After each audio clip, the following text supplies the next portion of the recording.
What is up, guys? Welcome back to today's video. In today's video, we're going to be taking the Skyline to get its rego inspection and compliance check. So we'll be putting some stock Falcon rims on, which I've borrowed. We'll also have to sort out something to do with the screamer pipe because it's a screamer pipe and it's not going to pass like that. It's not going to pass with my wheels, and there's a couple other things I've got to do.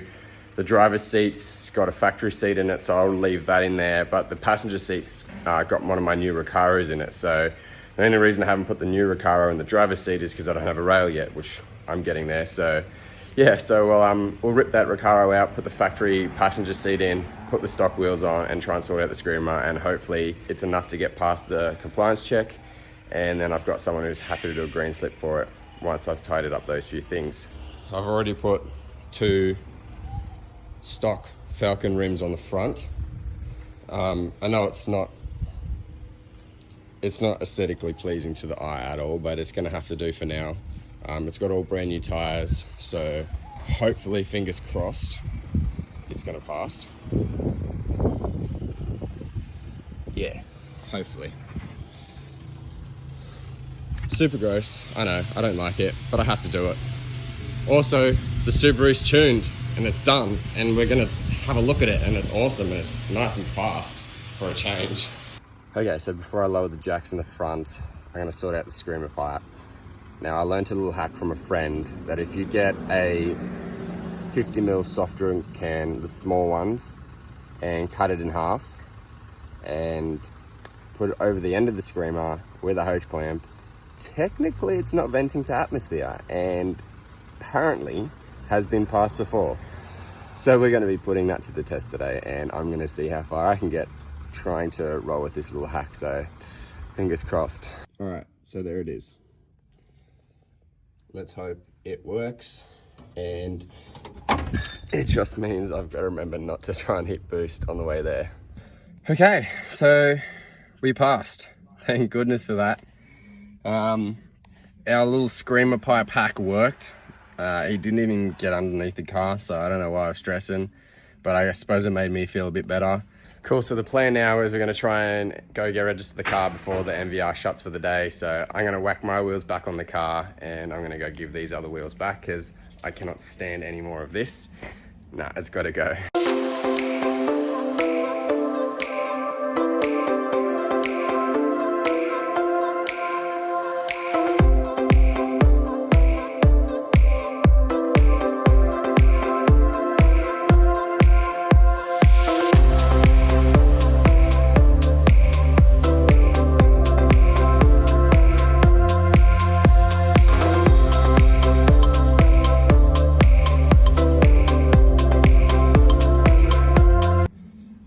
Done.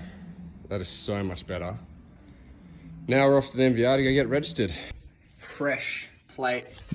I know they're a little bit yuck at the moment, but we are working towards getting some personal plates next. So I've got a couple of ideas floating around, so yeah, stay tuned for that. So we're gearing up tonight to go for a bit of a cruise and a car meet with some of the boys. I don't know how many cars are going to turn up. There's a group on Facebook, and judging from the group, it sounds like there's going to be a bit of a turnout. So before we do that though, I'm just going to quickly do the unofficial introduction of the Subaru to the channel, like I mentioned earlier today. So I'll quickly run through a few of the things that's been done to it, and yeah. So for those of you guys who don't know, this is a 2017 model WRX. My girlfriend Casoda purchased this car about 2-3 months ago, and I personally think it's just such a clean example of the 2017 WRX. In the meantime, I've put some Wed Sports SA55Ms on it. I think there are 9 in the rear and an 8.5 in the front. On the performance side of things, the car's had a full 3-inch Nvidia turbo back exhaust, which I personally think sound really good and just really bring out the raspiness in their FA20s. Choice of intake for this build was the Cobb SF cold air intake, which I believe made a huge difference in the noise of the car. It really brought out the sound of the turbo spooling up, and also just the blow off of the turbo. So the Subi's been custom tuned to a Stage 2 Plus using the Cobb software by Stephen. The tune allowed for a 40 to 50 horsepower gain, which doesn't sound like much, but when you're in a car and of this caliber and weight and an all-wheel drive, it's a huge difference. Especially for something that's so lightly modified, it actually kind of blew me away as to how much this actually changed from stock to Stage 2 Plus. Inside the car is fairly stock and tidy. other than the Cobb Accessport, which was provided by Cobb when you get the tune. So what I'm going to do now is I'm just going to quickly run through some of the features of the Cobb Accessport and what it does and what you can do with it. So this being the main menu, it allows you to select the gauges function, which basically allows you to display 1 gauge, 2, 3, 4, or 6 gauges. So I've selected to have 6 gauges and have the intake air temp, oil temp, coolant temp, lambda 1 at this stage, intake manifold temp, and just your boost.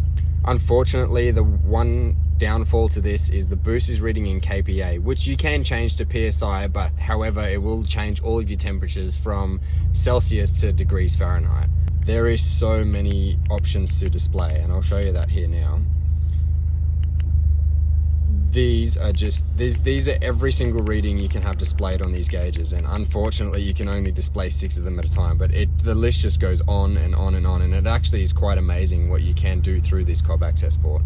The next function is a performance function, which allows you to record your 0 to 100 time as well as your 400 meter time, which I think might actually come in pretty handy at some stage a little bit later on. Then there's the troubleshooting option, where you can actually go into the car via the OBD2 port and have a look if the ECU's thrown any codes, erase any codes, and diagnose any faults with the car. Next down the list is your map, where you can actually tune and adjust your map, which I'm not going to touch, and I've advised to Casoda not to touch either.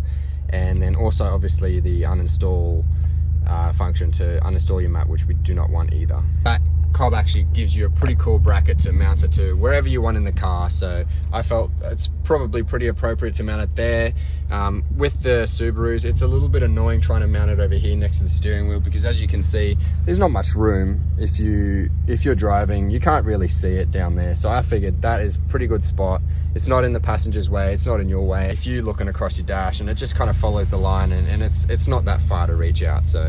So before it gets too dark, I'll quickly just duck out and I'll do an exhaust sound for you guys so you can actually hear what the Nvidia exhaust sounds like on these F820s.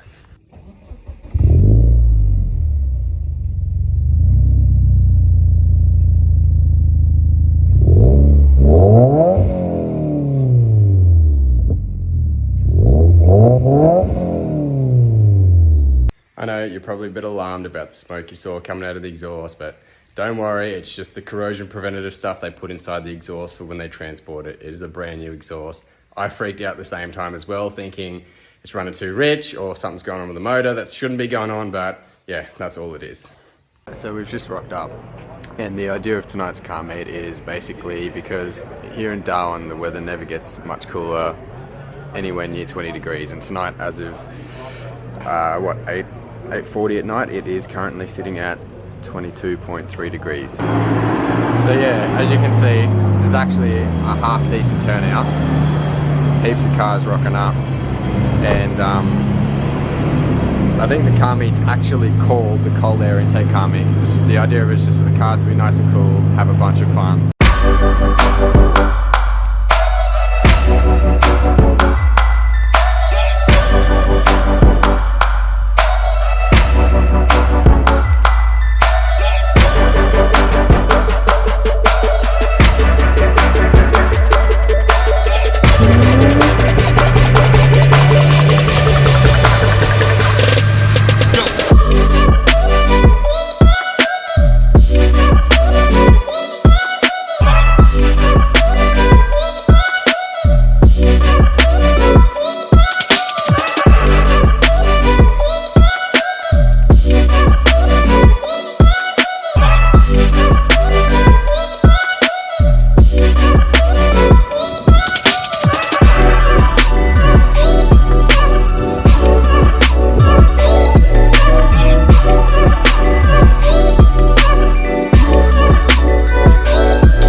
Alright, so I hope that was enough to showcase the car meet. I got a little bit distracted talking to people and just looking at cars and, you know, trying to just get to know people. There's a lot of new faces. There was such a good turnout. There was about 30 cars expected and there was about 70 cars that turned up. So we went from one spot to another just because the car parks were getting too small and we were just filling them up way too quickly. We got back super late from the car meet. We were all so tired. We just went straight to bed. I didn't get a chance to film and have a chat about the car meet at all, but we actually ended up going out last night again. Some of the boys put on the local chat saying that there was going to be a few cars out, and I caught wind that Dale's GDR was going to be out there, the blue one that you would have seen earlier in the video, and I hadn't had a chance to see this thing running on the street, so I was not going to miss this. So the servo that has E85 around the corner stocked up, so we went yesterday afternoon, filled up the Skyline, and we hit the streets to go meet up with Dale and Cam and Brenton and a few of the other boys. Some of the Skyline boys, Ken was out, Sam was out, we hit Lucifer up, and yeah, we all just went for a nice cruise down to the wharf. It was super cold and I forgot my jumper, thanks to Casoda. She was supposed to take hers and I took mine and she ended up stealing mine, so yeah, I'm probably gonna get sick now, but sacrifice is right. The one thing I love about organizing a last minute car meet is running into those unique cars that are always in hiding that you don't get to see very often. So last night we ran into a guy by the name of Zach who has a 1JZ swapped R32, and I've never seen one of those before, and I thought that was quite cool.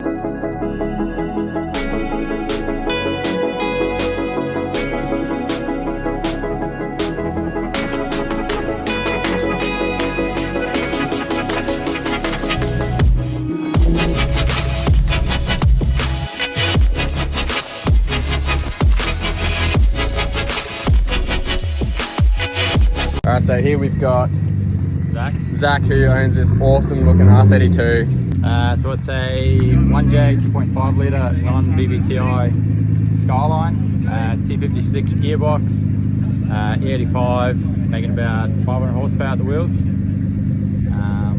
Yeah, it's been a work in progress for about 4 or 5 years now when I can be bothered to deal with it.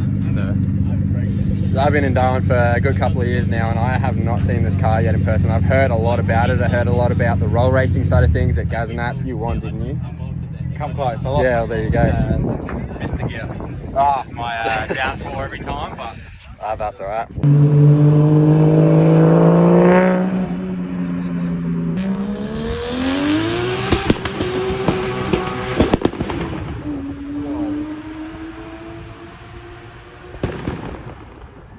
Yeah, so that thing was absolutely nuts. Just the sound of it just made all the right noises. It sounded like New Year's Eve, you know, at midnight fireworks. It was unreal. So that aside, you know, we've been invited this afternoon to go and have the Skyline appear in a video that's being shot across the Channel Island Bridge for the Club JDM group that are gonna be out there at sunset. All right, so we made it all the way out to Channel Island. What a beautiful place to do a photo shoot for a car.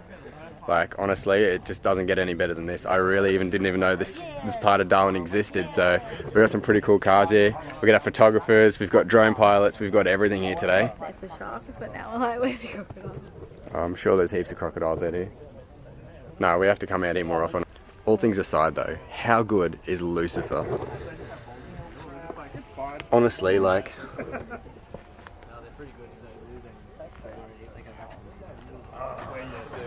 Home. It's all up in mate, did daddy set home like out in the river? 100% the coolest Subaru I've ever seen in my life, hands down. So we got Michael here. He's the official drone pilot for the JDM club. Hello, how are you? He's going to be doing some rolling shots and some flying shots for us. Got the Mavic Air out in action tonight. Sweet as. That film's 4K, so yeah, just been out here doing some sunset shots, so it should be good. You heard it first, so let's get it rolling.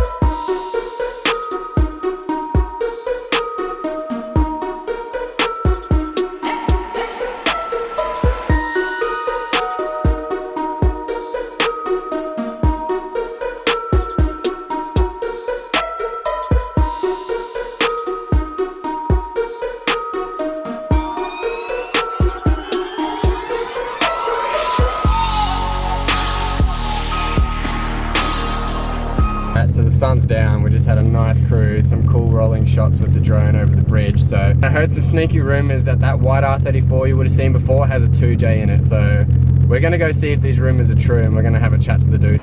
That definitely doesn't belong in there.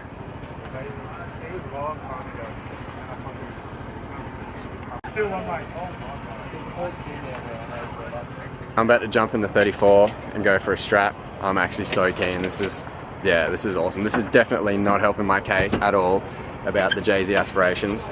It's making me want to spend a lot more money on my car. So this is a 68mm turbo, 24 pounds of boost, making, how much power did you say? 650 at the wheels. 650 at the wheels. So he's got the same Westlake semi-slicks as what I've got on my 33, and he just lights them up, and I just get way too much grip, but I suppose that's the difference between 400 horsepower and 650 horsepower. Have you broken anything on it since you started like the build?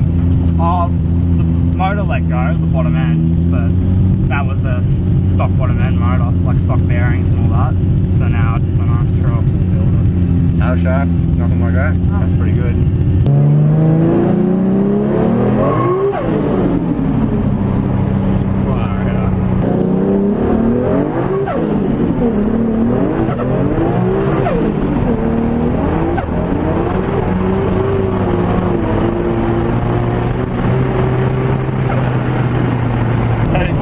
Nothing like I've ever experienced before. Oh yeah. That was lucky the other night. Oh yeah. I just feel still, even full gear still lights it up. That's like in car, like tears in your eyes because you're it's going that quick. Yeah, so very shortly after that, my GoPro died and I wasn't able to film much more for the night, but there wasn't much more to film. We all sort of stood around talking for another half an hour or so, and then we just cruised on home. Thanks to Dan and all the other guys at Club JDM Darwin for the invitation to the Sunset video shoot. That was a great success. We're definitely going to see some more of those coming in the future. Thanks to Michael from Drone Republic for covering the event as well. That was really cool to have a chat to him. I do understand we're in the middle of a global situation, you want to call it, but look, unfortunately as a result of that, all track events have been sort of switched off for now. But look, as soon as they come back on and as soon as there's more track events that start happening, we're going to be right there to start covering it for you guys. So just make sure you stay tuned. Make sure you leave a comment, give a thumbs up, and if you guys got any questions, don't be afraid to hit me up. You know, I'm happy to answer anything in the comments. Hit me up on Instagram. But until then, thanks for watching the video. Really appreciate your support so far, and keep the love coming. See ya. What is that?